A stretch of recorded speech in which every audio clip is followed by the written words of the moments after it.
Hello everyone. In this video, I am going to discuss the Indo-European family of language.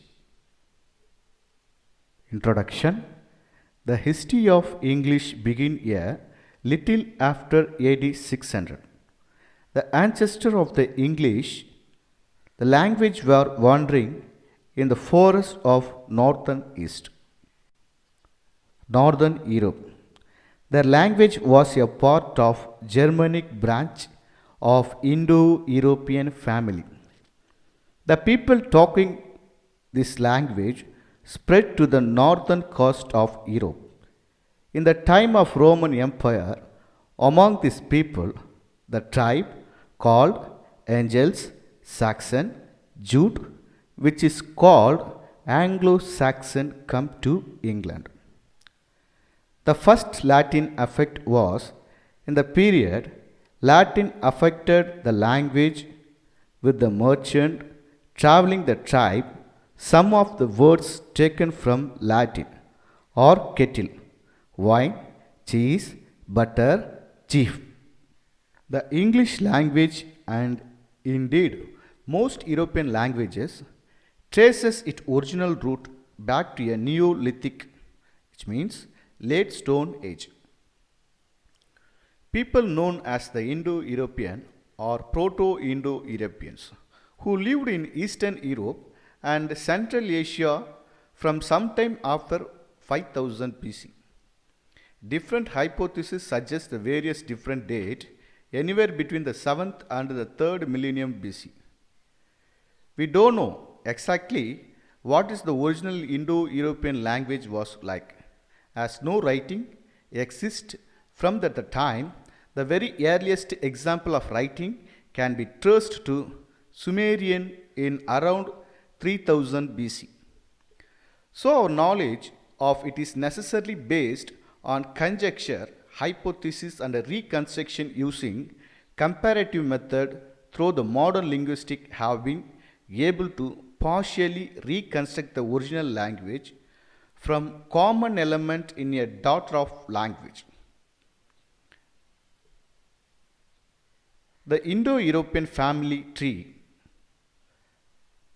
sometimes 3000 BC, sometime between 3000 BC and 2500 BC, the Indo-European began to fan out of across Europe and Asia in search of new pasture and hunting ground, and the language developed and diverged in isolation. By around 1000 BC, the original Indo-European language had split into a dozen or more major language group or family, the main groups being Hellenic, Italic, Indo-Iranian, Celtic, Germanian, Armenian, Balto-Slavic, Albanian. In addition, several more groups including Anatolian, Taurian, Phrygian, Thracian, Lyrian, etc. have since died out completely, and yet others may have existed which have not even left the trace. These broad language group into turn divided over the time into scores of new language, from Swedish to Portuguese, to Hindi to Latin, to Persian. So, it is outstanding but true that language as diverse as Gaelic, Greek, Farsi and Sinhalsi all ultimately derived from some origin. The common ancestry of this diverse language can sometimes be seen quite clearly in the extents of cognates. Similar words in the different language. At the recognitions of this common ancestry, the Indo-European language is usually attributed to amateur linguistics. Vater in German, pater in Latin, father in English, Greek Fadir in Old Narish and Peter in ancient Vedic Sanskrit.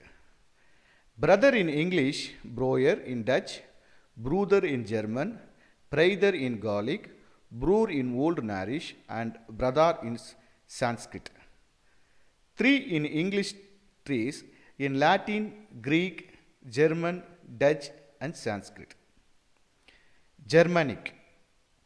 The branch of Indo European, we are most interested in Germanic, although the Hellenic, Greek branch, and Italic, Latin branch, which gave rise to Romance language, also became the important later.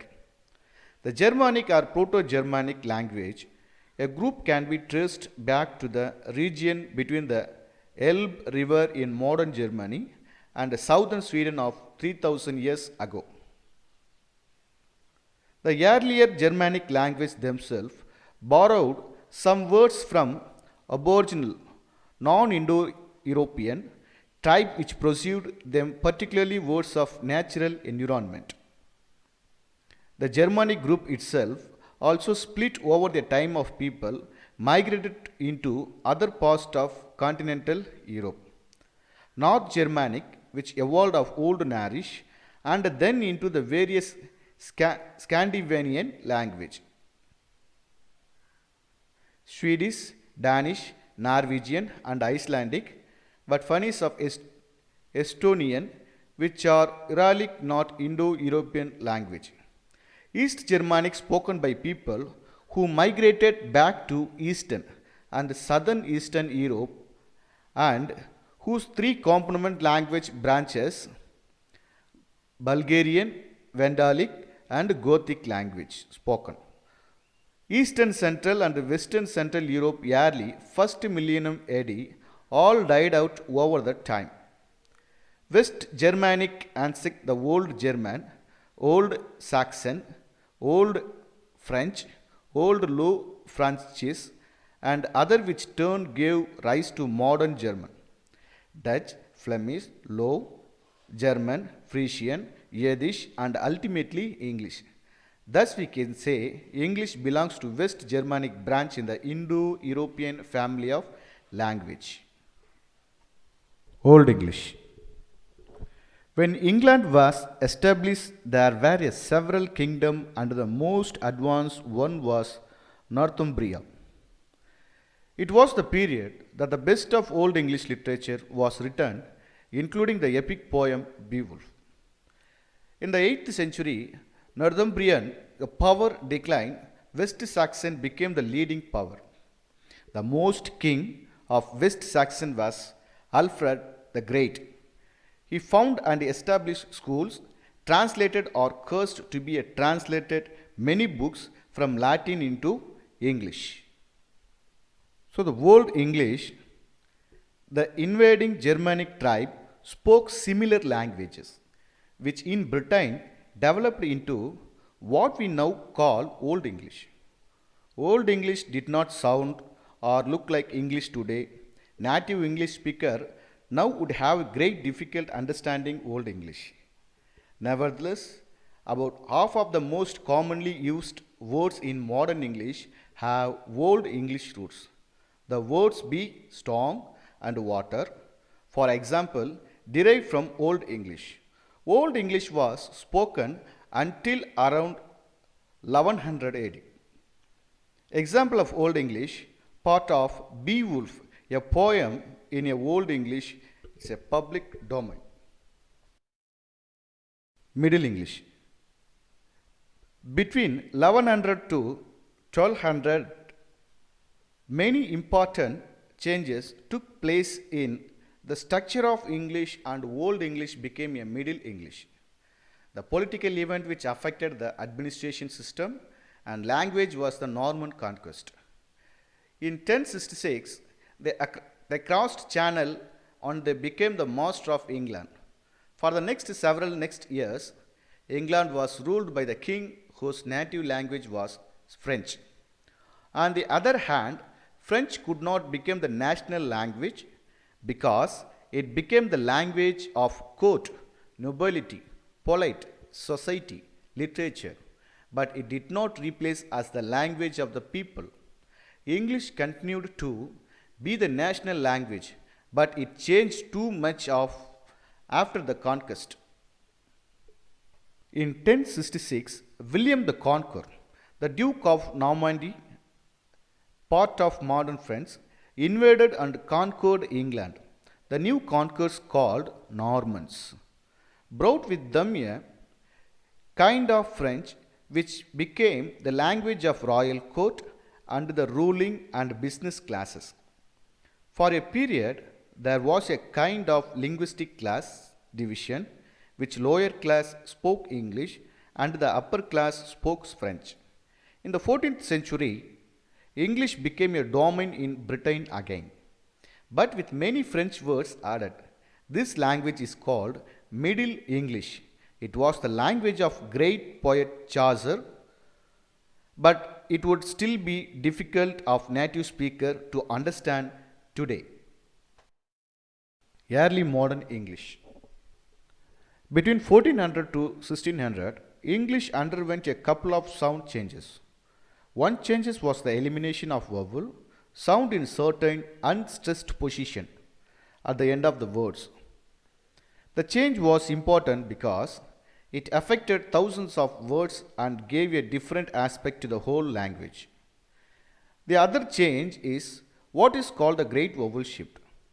This was the systematic shifting of half a dozen vowel and a diphthong in stressed syllable.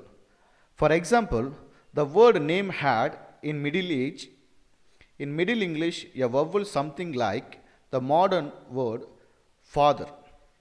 The shift affected all the word in which these vowel sound occurred. These two changes produced the basic difference between the Middle English and modern English. But there are several other developments of affected the language. One was the invention of printing.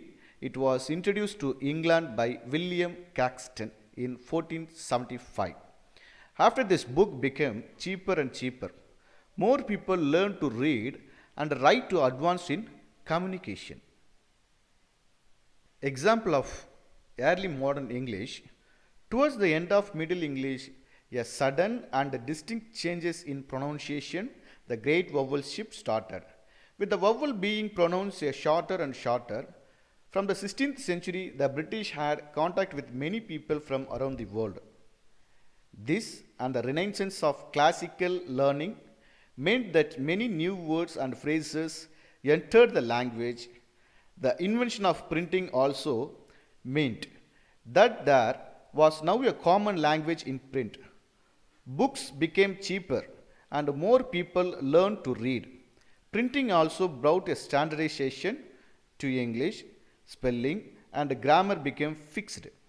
And the dialect of London, where most publishing houses were, became the standard of 1604. The first English dictionary was published.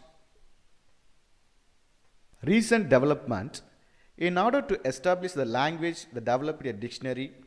In first English dictionary was published in 1603. Another product of 18th century was the invention of English grammar. As English is replaced with Latin as the language of scholarship, it was felt to control the language. The period where English developed most in the modern English. In the period of the people speaking that language increased too much.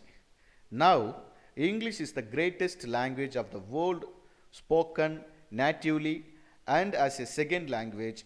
What will happen in the future? It will continue to grow. Maybe it will be the universal language. Thank you.